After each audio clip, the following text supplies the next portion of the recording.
Hello everyone. I hope आप सभी अच्छे होंगे और अपनी लाइफ में अच्छा कर रहे होंगे। आपका दिन अच्छा जा रहा होगा। आज हम स्टार्ट करेंगे एक नया टॉपिक।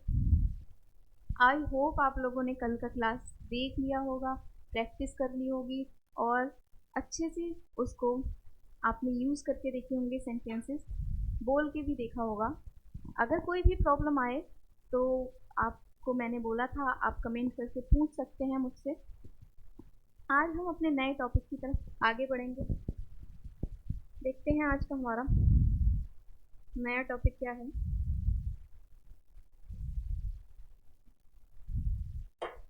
टॉपिक पे आगे बढ़ने से पहले हम आज के अपने मोटिवेशन को देख लेते हैं। The best way to predict your future is to create it. हम सभी अपने अपने फ्यूचर के बारे में चिंतित रहते हैं कि आने वाले समय में क्या होगा, क्या मैं ये परीक्षा पास करूँगा करूँगी या नहीं, या क्या होगा आगे मैं लाइफ में क्या करूँगा। तो प्रिडिक्ट करने से अच्छा है, अनुमान लगाने से अच्छा है कि उसको क्रिएट कीजिए ना। एक बार बस ठान दीजिए और ठान के बस फिर मेहनत में लग जाइए और जो आपको आपने ठाना है उसको पाकर ही दम छोड़िए। बिल्कुल लगे रहिए, मेहनत करते रहिए जब तक कि आप उसको अचीव ना कर लें। ठीक है, इसी मोटिवेशन के साथ आज का क्लास स्टार्ट करते हैं हम।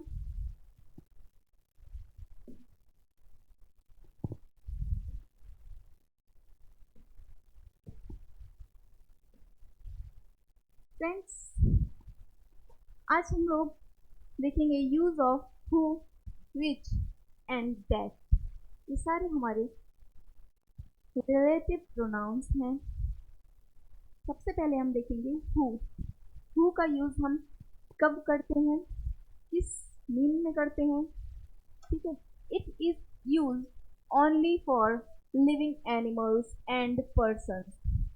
हम जो भी हमारे जीवित प्राणी हैं उनके लिए हम हु का प्रयोग जो के संदर्भ में करेंगे।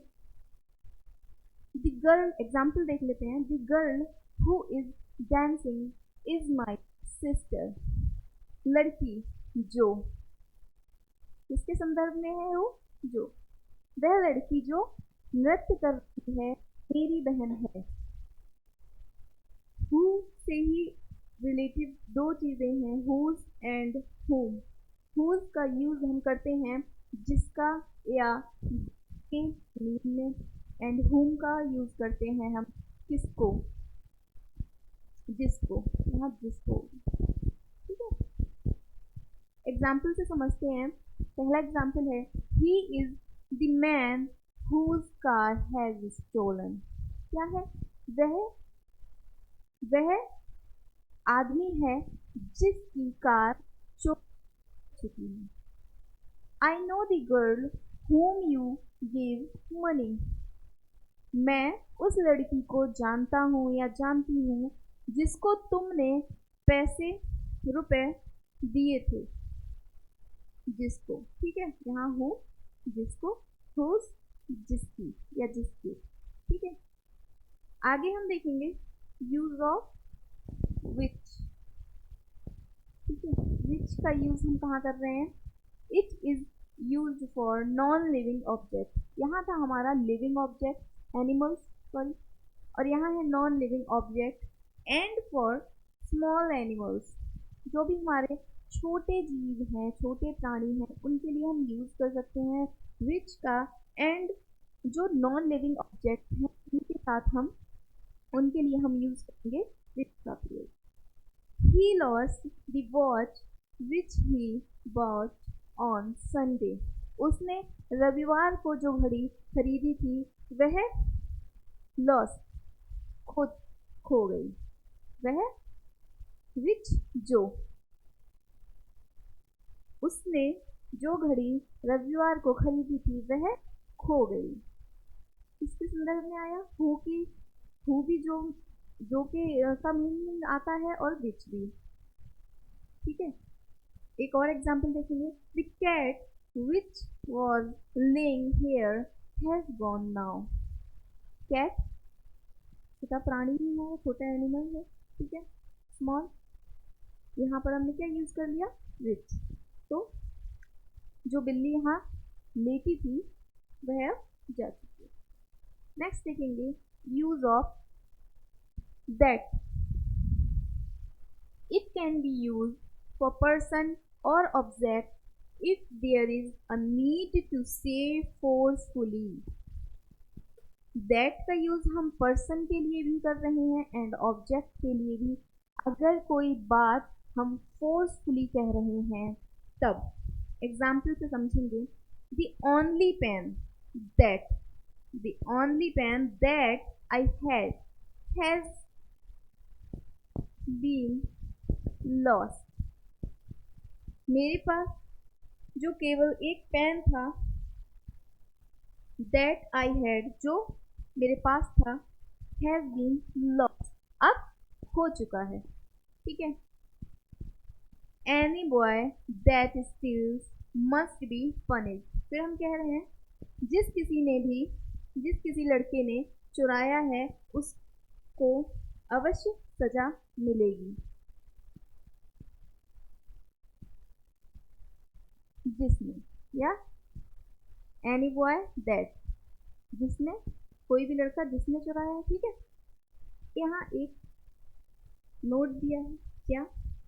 Any, only, all, none, anything, nothing के बाद दैट का यूज यहाँ कॉमा नहीं है, दैट का यूज आता है।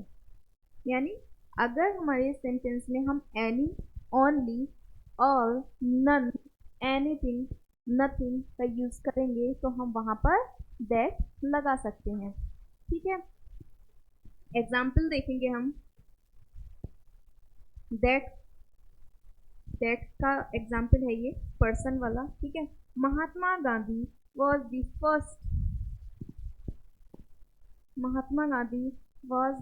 फर्स्ट। ये नेक्स्ट पॉइंट का एग्जाम्पल है। एक सेकेंड मुझे चेक करने दीजिए, यहाँ मिस हुआ है या फिर नेक्स्ट स्लाइड में है, मिस हो गया है यहाँ से। चलिए यहाँ से ही बता देती हूँ आपको। ठीक है, देखेंगे जी। तो क्या है? महात्मा गांधी वॉज दी फर्स्ट। जब कभी फर्स्ट या सेकेंड, फर्स्ट या फिर सेकेंड ये वर्ड आए तब हम दैट का यूज किसके लिए कर रहे हैं? पर्सन के लिए। Mahatma Gandhi was the first Indian that was respected everywhere. ठीक है, क्लियर हुआ? यहाँ फर्स्ट दिया था इसीलिए हमने क्या लगाया? दैट, वरना हम हु लगाते। नेक्स्ट देखेंगे हम। आई होप आप लोगों को क्लियर हुआ होगा ये।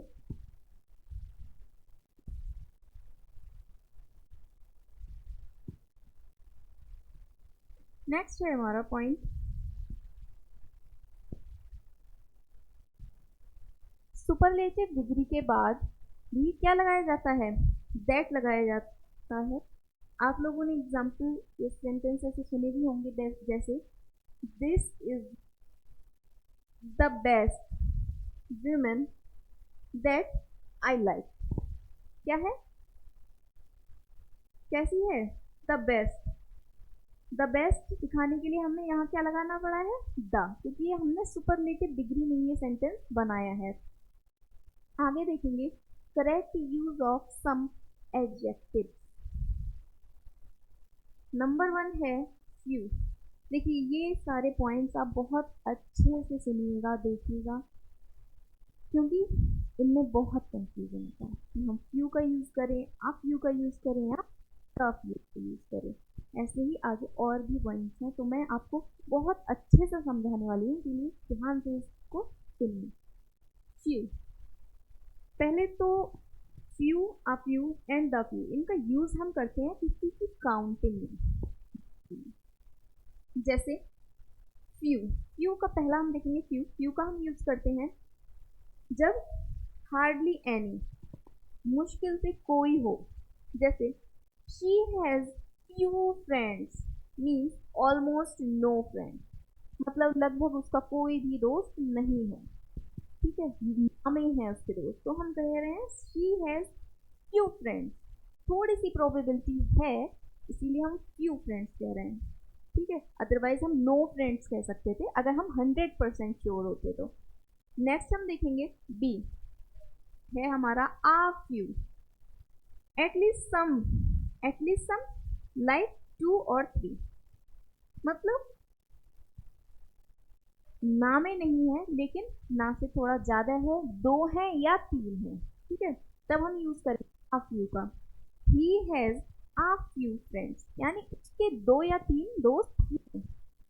Next the few, not many but all of them, ज्यादा तो नहीं है लेकिन जितने हैं हम उन सब की बात कर रहे हैं।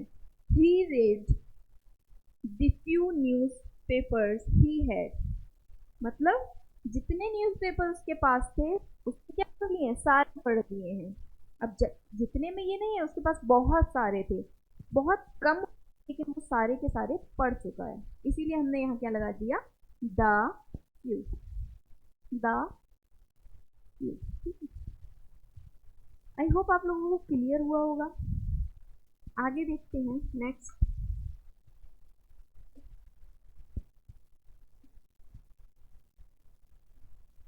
नेक्स्ट है हमारा little, uh little and the little. ये हम यूज करते हैं फॉर क्वांटिटी, किसी मात्रा को दिखाने के लिए। पहला देखेंगे लिटिल, ऑलमोस्ट नथिंग या फिर इक्वल्स टू नो। लिटिल क्या है, लिटिल हम कब यूज कर रहे हैं, जब लगभग कुछ भी नहीं है, ना के बराबर है, तब। जैसे एग्जाम्पल से अच्छे से समझ में आएगा ये बात, she has little food in her plate, उसकी प्लेट में बहुत कम यानी ना के बराबर, जैसे कुछ लगा रह गया हो थोड़ा सा, या फिर बहुत ही ना के बराबर जिसको आप निग्लेक्ट भी कर सकते हैं, उतना खाना बचा है, ठीक है, लिटिल फूड। देन हम देखेंगे आ लिटिल, एटलीस्ट सम। अब देखिए आपने बहुत जगह देखा होगा कि थोड़े के लिए यहाँ हम यूज कर देते हैं लिटिल सेंटेंस को जब उसकी प्लेट में कुछ बचा होता है, जबकि जब ना के बराबर कुछ बचा हो तब हमें वहाँ लिटिल का यूज करना चाहिए।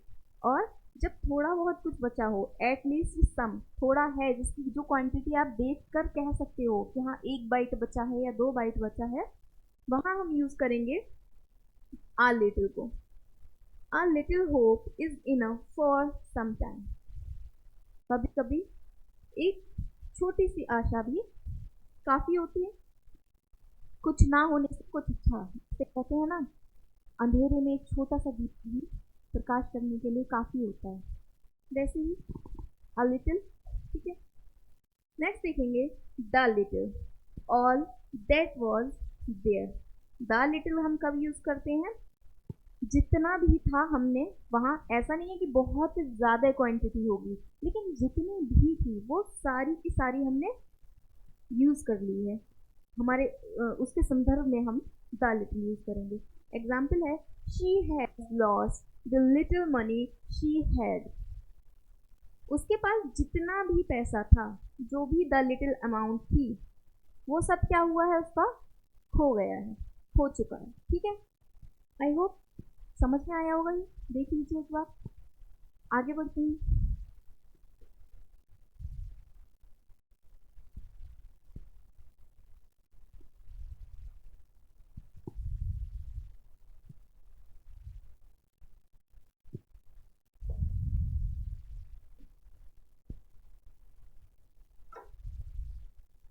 नेक्स्ट है हमारा सम, सम है फ्रेंड्स, ठीक है, सम एंड एनी, एंड एनी, इनका यूज हम देखेंगे। पहला देखेंगे सम, सम सम को हम यूज करते हैं अफर्मेटिव सेंटेंस में, यानी पॉजिटिव संदर्भ में, जब कोई बात हमारी पॉजिटिव हो। I can buy some chips, मैं कुछ चिप्स खरीद सकता हूँ, ठीक है। नेक्स्ट हम देखेंगे एनी। एनी को हम यूज कर रहे हैं in negative sentence, also use in interrogative sentences. ठीक है। मोस्टली, देखिए नेगेटिव में तो हम एनी यूज करते ही हैं, पर मोस्टली, मोस्टली मतलब लगभग, मोस्टली हम इंट्रोगेटिव सेंटेंसेस में भी एनी का यूज करते हैं। एग्जाम्पल से समझेंगे। She doesn't want any help by me. उसको मुझसे कोई भी मदद नहीं चाहिए। नहीं है निगेटिव हो गया हमारा, इसीलिए हमने क्या यूज कर लिया, एनी। वरना हम क्या करते, सम कर सकते थे, सही होता हमारा अगर हम निगेटिव नहीं होता।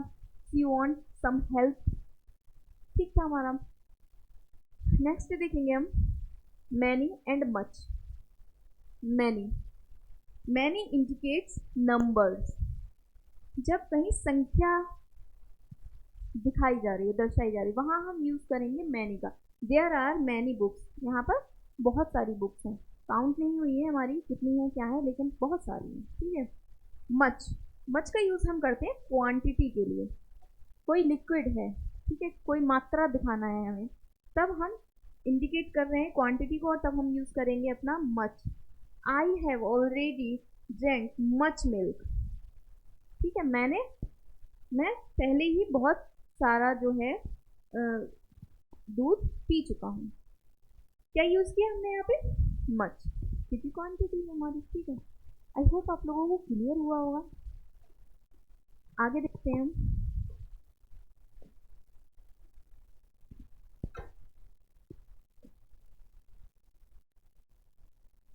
नेक्स्ट है ईच। ईच, नेक्स्ट है हमारा each.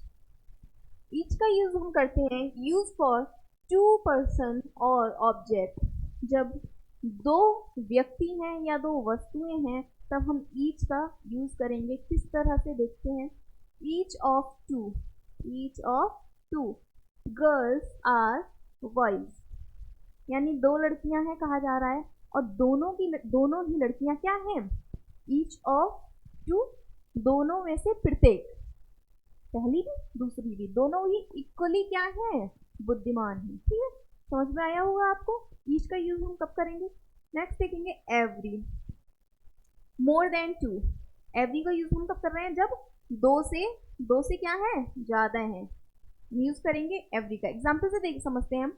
Every one listen to me, प्रत्येक मुझे ध्यान से मुझे सुनिए, प्रत्येक मुझे सुनिए। तो प्रत्येक मतलब जितने भी हैं, यहाँ जितने भी मौजूद हैं सब सुनेंगे। ठीक है। नेक्स्ट देखेंगे हम होल। होल, होल का हम यूज करते हैं एंटायर के लिए। ठीक है, एंटायर के लिए, और ये यूज किया जाता है plural numbers of collective nouns. Collective noun जो भी संख्या समूह दर्शाने वाली हमारी संज्ञाएं होती हैं, पूरे ग्रुप को जो दर्शाती हैं, उनके प्लूरल नंबर्स में हम होल का यूज करते हैं। मतलब बहुवचन में हम ऐसे वर्ड्स जो प्लूरल हैं, बहुवचन है, वहाँ हम होल, उनके साथ हम होल का यूज कर रहे हैं। एग्जाम्पल से बेटर समझ में आएगा। Whole villages are out of connectivity. Villages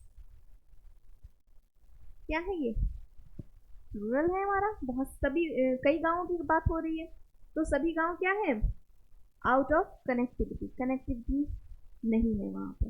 ठीक है, आई होप समझ आया होगा होल हमने कब किया यूज। नेक्स्ट हम देखेंगे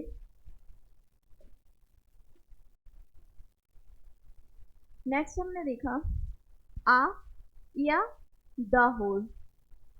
या तो हम कहेंगे, हम लिख सकते हैं आ होल और द होल, होल। ठीक है, कब करेंगे हम, हमने देखा सिर्फ जब हम होल का यूज कर रहे थे, तब वहां पे कलेक्टिव नाउन थी हमारी और प्लूरल में थी। यहाँ हमारी सिंगुलर में है, एक वचन होगा, और कलेक्टिव नाउन्स होंगी एक वचन।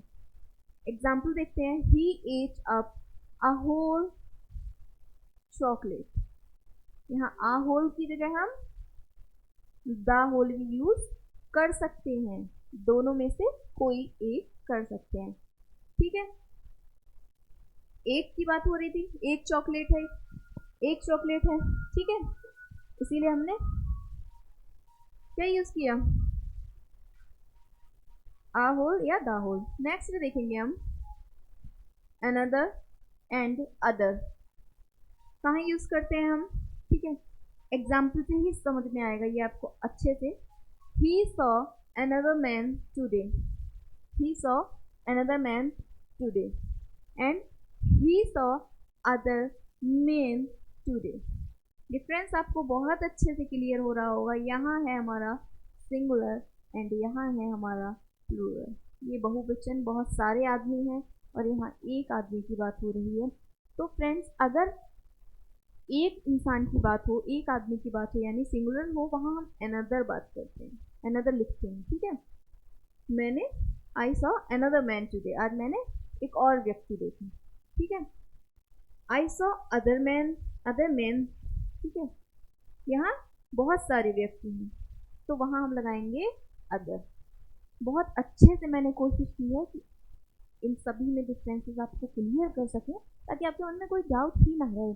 आप चाहे बुक्स से पढ़ें या कहीं से भी पढ़ें, लेकिन अगर आपने यहाँ पढ़ लिया है, ये क्लासेस देखी है, तो आई होप आपको ये देखने के बाद बहुत अच्छे से समझ में आया होगा और आप इसकी और प्रैक्टिस कीजिएगा। इनको अपने अपने अकॉर्डिंग सेंटेंसेस में यूज़ कर करके देखिएगा, उससे आपको और अच्छे से आपकी एक हैबिट क्रिएट होगी, एक हैबिट क्रिएट होगी इन वर्ड्स को सेंटेंस में यूज़ कर पाने की हैबिट। ठीक है, नेक्स्ट हम देखेंगे, नेक्स्ट है हमारा थैंक यू। आज के लिए हमारा क्लास इतना ही है। आई होप आप लोगों को अच्छे से समझ में आया होगा और मैंने आप लोगों को कुछ होमवर्क चाहिए या फिर आपके लिए एक अभ्यास दिया था जो आपको डेली करना है, कोई एक दिन का नहीं था। आपको याद होगा, अगर लास्ट क्लास आपने देखी होगी, आप लोगों को एक वीडियोस देखना है इंग्लिश में विद सबटाइटल्स, एंड जो भी क्लास होता है उसको अच्छे से प्रैक्टिस करना है, उसको यूज़ कर करके जो भी मैं एग्जांपल्स देती हूँ, इन एग्जांपल्स में आप अपने सेंटेंसेस को रख कर वहाँ यूज़ कर करके देखिए, यहीं से आपकी शुरुआत हो रही है स्पीकिंग की। तो बिना कुछ सोचे, बिना हेजिटेट किए आप लोग बस लगे रहिए मेरे साथ और हम और आप मिलकर मेहनत करेंगे और इंग्लिश क्या है, बोलते ही रहेंगे ना, मेहनत करेंगे तो। ठीक है, चलिए मिलते हैं फिर नेक्स्ट क्लास में, तब तक थैंक यू, बाय बाय, ख्याल रखिए।